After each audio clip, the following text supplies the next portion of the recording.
The Gospel of Mary was lost for centuries until fragments were discovered in Egypt. Written in the 2nd century, it tells a story rarely heard. Mary Magdalene as a visionary leader among Jesus' followers. Pages are missing, leaving gaps in the narrative, but what remains is a striking alternative perspective on early Christianity. This will be a full reading of the text with no commentary. If you would like to support this channel, you can subscribe to my Patreon or become a member here on YouTube. Let's begin.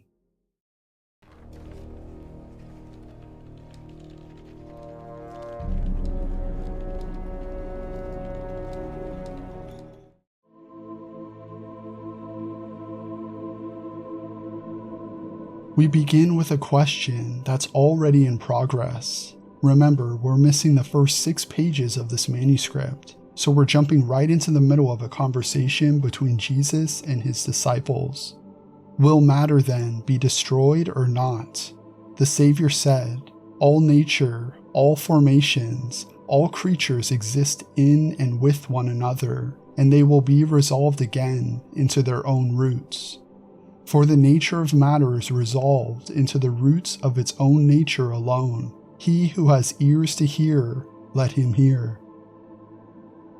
Peter said to him, since you have explained everything to us, tell us this also. What is the sin of the world?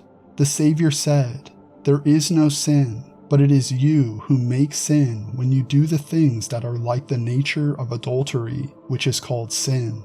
That is why the good came into your midst, to the essence of every nature in order to restore it to its root. Then he continued and said, that is why you become sick and die, for you are deprived of the one who can heal you. He who has a mind to understand, let him understand. Matter gave birth to a passion that has no equal, which proceeded from something contrary to nature. Then there arises a disturbance in its whole body.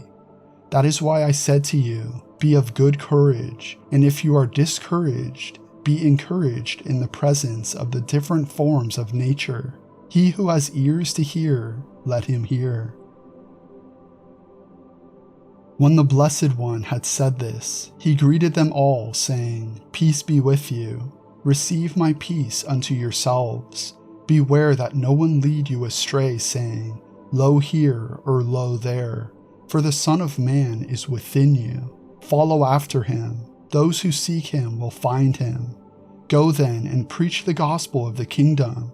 Do not lay down any rules beyond what I appointed you.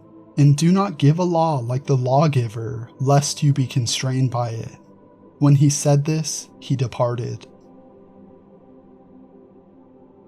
But they were grieved. They wept greatly, saying, how shall we go to the Gentiles and preach the gospel of the kingdom of the Son of Man? If they did not spare him, how will they spare us? Then Mary stood up, greeted them all, and said to her brethren, do not weep and do not grieve, nor be irresolute, for his grace will be entirely with you and protect you. But rather, let us praise his greatness, for he has prepared us and made us into men. When Mary said this, she turned their hearts to the good, and they began to discuss the words of the Savior. Peter said to Mary, sister, we know that the Savior loved you more than the rest of women. Tell us the words of the Savior which you remember, which you know, but we do not, nor have we heard them.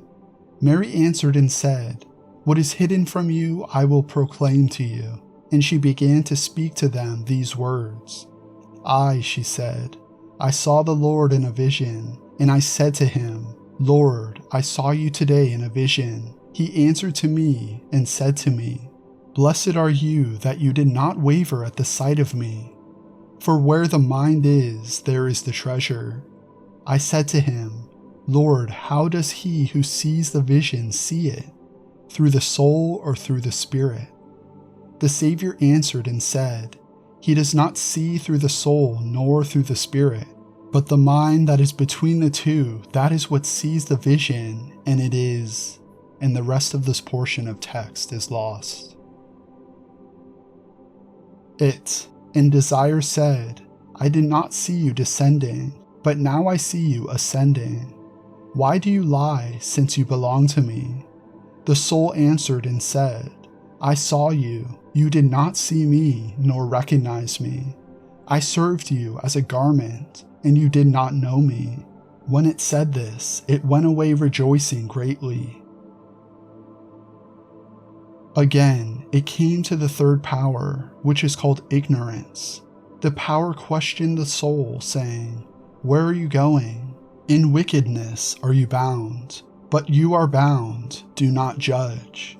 And the soul said, Why do you judge me, although I have not judged? I was bound, though I have not bound. I was not recognized, but I have recognized that the all is being dissolved, both the earthly things and the heavenly.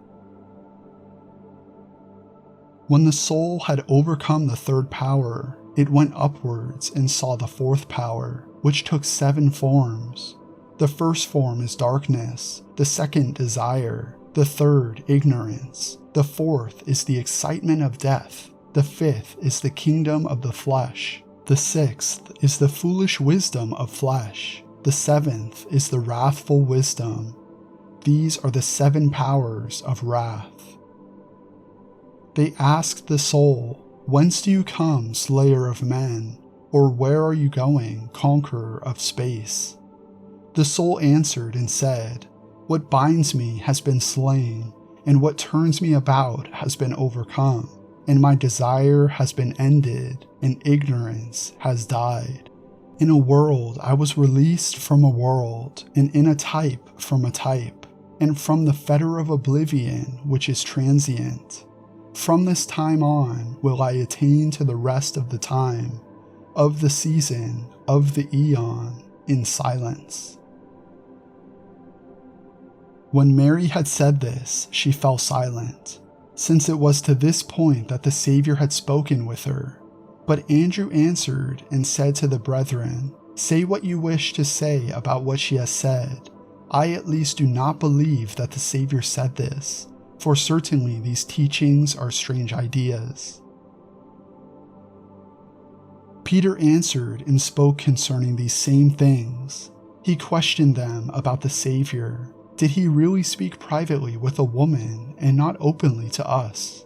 Are we to turn about and all listen to her? Did he prefer her to us? Then Mary wept and said to Peter, My brother Peter, what do you think? Do you think that I have thought this up myself in my heart, or that I am lying about the Savior? Levi answered and said to Peter, Peter, you have always been hot-tempered. Now I see you contending against the woman like the adversaries. But if the Savior made her worthy, who are you indeed to reject her? Surely the Savior knows her very well. That is why he loved her more than us. Rather, let us be ashamed and put on the perfect man, and separate as he commanded us and preach the gospel, not laying down any other rule or other law beyond what the Savior said.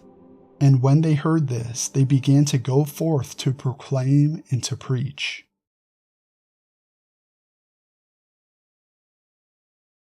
Thank you again so much for joining me. Let me know in the comments what you think of the Gospel of Mary. What resonated with you the most? As I mentioned in the beginning, if you would like to support the channel, you can join my Patreon for just $5 per month and get early access to videos. For a one-time donation, there's a Ko-fi and PayPal link in the description and pinned in the comments, but the easiest way to support is just to like the video, subscribe, and hit the notification bell so you don't miss a future video. Check out my website, Oculus.com, and the other history channel I narrate for called Folks of Yore. Again, thank you so much for watching. Until next time.